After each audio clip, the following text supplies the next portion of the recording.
Video देखने वाले सभी लोगों को मेरा नमस्कार। म्यांमार की गवर्नमेंट ने भारतीय गवर्नमेंट को भारत को या कहिए भारतीय गवर्नमेंट को भारत के लोगों को एक बहुत ही बड़ा हेल्प किया है। जी हाँ, आप सही सुन रहे हैं। ये सारी चीज़ें मैं आपको विस्तार से बताऊंगा। इससे पहले अगर मेरा चैनल आपको पसंद आए तो मेरे चैनल को सब्सक्राइब जरूर करिएगा, शेयर भी करिए, लाइक भी करिए। एक्चुअली हुआ क्या है, म्यांमार की गवर्नमेंट ने भारतीय गवर्नमेंट को 22 आतंकवादियों को कल सौंप दिया। 22 आतंकवादियों को।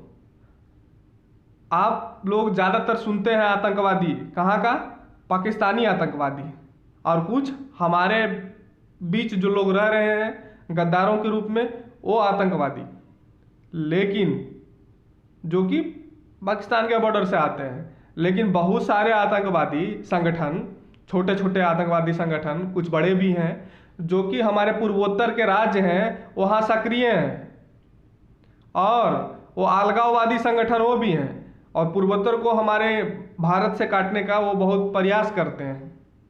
ठीक है, वो आतंकवादी संगठन के खिलाफ हमारी आर्मी और सीमा सशस्त्र बल जो भी है और वहाँ की लोकल पुलिस प्रयासरत है कि कैसे भी उनको खत्म किया जा सके।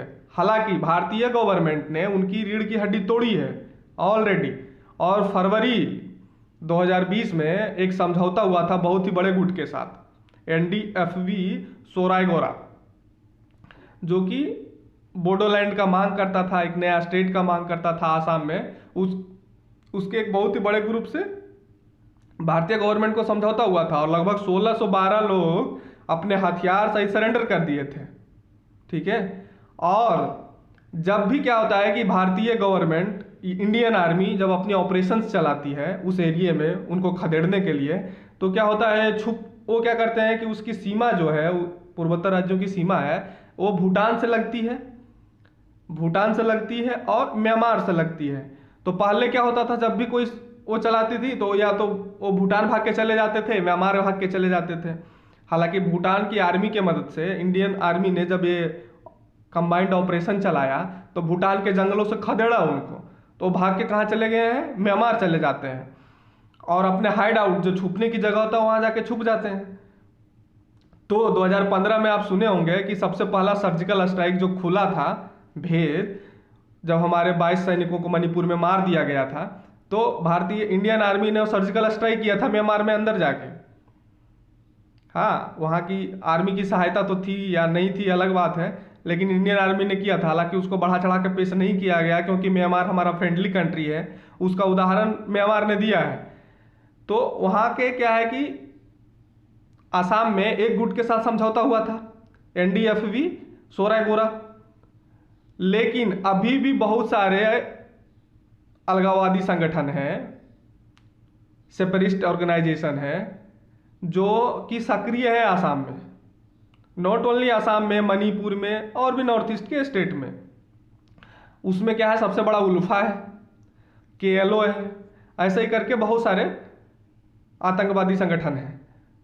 तो अलगाववादी संगठन है, उनको क्या है, इंडियन आर्मी, अब आप समझौता नहीं करोगे तो क्या करोगे, इंडियन आर्मी क्या करे, समझौता नहीं करोगे तो इंडियन आर्मी आपको ऊपर भेजेगा जैसे भी है। और उस संगठन को रीढ़ की हड्डी तोड़ने के लिए भारतीय खुफिया एजेंसी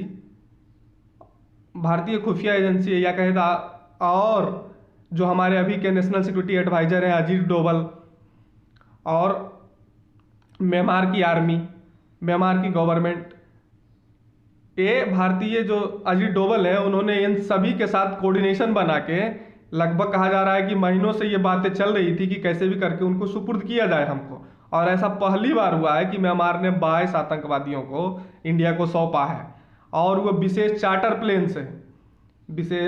प्लेन से पहले तो इम्फाल आए जो मणिपुर की राजधानी है, उसके बाद वो आए आसाम गुवाहाटी। ठीक है, और लगभग 10 आतंकवादी जो KLO और NDFV के थे वो लाए गए आसाम, वहाँ के लोकल पुलिस को सुपुर्द कर दिया गया। और लगभग 12 आतंकवादी जो मणिपुर के 4 टेररिस्ट ऑर्गेनाइजेशन के थे, उनको वहाँ के लोकल पुलिस को सुपुर्द किया गया। वहाँ के लोकल पुलिस को सुपुर्द किया गया। अब क्या होगी, इनसे पूछताछ होगी, क्योंकि सरेंडर तो किए नहीं है, ये अपने आप को सरेंडर किए नहीं है, इनको पकड़ा गया है, तो उनसे पूछताछ होगी उनके संगठन के बारे में। ये बहुत ही जरूरी था, निहायत ही ये जरूरी था। उनसे पूछताछ होने के बाद क्या किया जाएगा, उनके संगठन का जो ढांचा है उसके बारे में जो भी जानकारी मिलेगी उसको तोड़ा जाएगा। और हमारी अभी की जो गवर्नमेंट है या जब भी की गवर्नमेंट रहे, आतंकवादियों को रीढ़ की हड्डी तोड़ने का पूरा तरह से प्रयासरत है, और अभी की गवर्नमेंट का खास ध्यान है। और उसमें सबसे बड़ी हाथ हमारी आर्मी की है, इंडियन आर्मी की है। अपने जानों पे खेल के हमारे सेना के जवान ये सारे कारनामे को अंजाम देते हैं, क्योंकि जनवरी से अभी तक कश्मीर में 80 आतंकवादियों को मौत के घाट उतार दिया गया है। हालांकि उसी चक्कर में कुछ हमारे जवान भी शहीद हो गए, उनको हम लोग सलाम पेश करते हैं।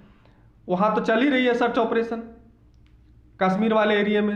अब सर्च उधर में ही जो अलगाववादी संगठन है उसको भी, जो एक नासूर है हमारा, उसको भी खत्म किया जाए पूर्वोत्तर में, वो भी हमको बहुत हानि पहुंचाता है। और ये इसलिए भी जरूरी है क्योंकि इंडिया का क्या है, एक कालादान प्रोजेक्ट है। कालादान वो क्या है, बंगाल का जो हल्दिया पोर्ट है वहां से म्यांमार का जो सितवे पोर्ट है उसको कनेक्ट करना है जल रूट से, जल के रूट से उनको कनेक्ट करना है। और ये जो रोहिंग्या जपते हैं ना, जो लोग यहाँ रोहिंग्या जपते हैं, वही रोहिंग्या का एक आतंकवादी संगठन है जिसको म्यांमार ने आतंकवादी संगठन घोषित कर रखा है। अराकान आर्मी, ये आर्मी उर्मी नहीं है, ठीक है, ये आतंकवादी संगठन है, टेररिस्ट ऑर्गेनाइजेशन है। तो वो लोग क्या प्लान बनाए हुए थे, कि कैसे भी करके ये जो प्रोजेक्ट पे काम चल रहा है इसको खत्म किया जा सके। लेकिन हमारी इंडियन गवर्नमेंट ने हमारे आर्मी को बोला, और हमारे आर्मी और म्यांमार के आर्मी ने मिलकर ज्वाइंट ऑपरेशन किया, जिससे जो भी बाधाएं उत्पन्न करने का प्लान था या जो कर रहे थे उनको लगभग 2 हफ्ते तक ये चलाया गया। सर्जिकल स्ट्राइक 3 का नाम दिया गया था। हालांकि आप लोग उसमें बहुत कम लोग जानते हैं, क्योंकि इंडियन मीडिया ने बहुत कम कवर किया है, उसका सफाया किया गया, ठीक है। तो पूर्वोत्तर में भी हमारी इंडियन आर्मी सक्रिय है, और जो भी बचे खुचे बच गए, हालांकि रीढ़ की हड्डी तोड़ दी गई है उनकी बहुत सारे ग्रुप्स की, हाँ, तो जो भी आतंकवादी संगठन बचे हुए हैं उसको सफाया करने के लिए हमारी इंडियन आर्मी लगी हुई है। और कल एक बहुत ही बड़ी अच्छी न्यूज़ आई, अब एक सबसे बड़ा आतंकवादी संगठन बच गया है, उल्फा, आसाम में। उल्फा को भी इंडियन आर्मी खत्म करने के लिए प्रयासरत है, और हमारे पड़ोसियों की इंडियन गवर्नमेंट उसके लिए कैपेबल है। लेकिन क्या होता है, जब आपके अपने हाइड आउट्स में जाके वो दूसरे देशों में जाके छुप जाते हैं तो उस देश की भी भूमिका इंडिया में बनती है। अगर वो नहीं देंगे तो इंडियन आर्मी सर्जिकल स्ट्राइक करेगा पाकिस्तान जैसा। लेकिन वो लोग अच्छे लोग हैं, म्यांमार हो गया, भूटान हो गया, और कुछ हद तक बांग्लादेश भी इसमें हेल्प करता है। तो आतंकवादियों को सौंप देता है, या जब भी इंडिया हमको इनपुट देता है तो उस पर कार्रवाई करता है।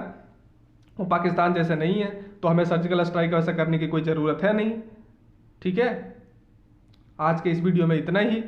अभी तक आप मेरा वीडियो देख रहे हैं तो इसके लिए बहुत बहुत धन्यवाद। मेरे चैनल को सब्सक्राइब जरूर करिए। Thank you my friend, thank you, bye bye.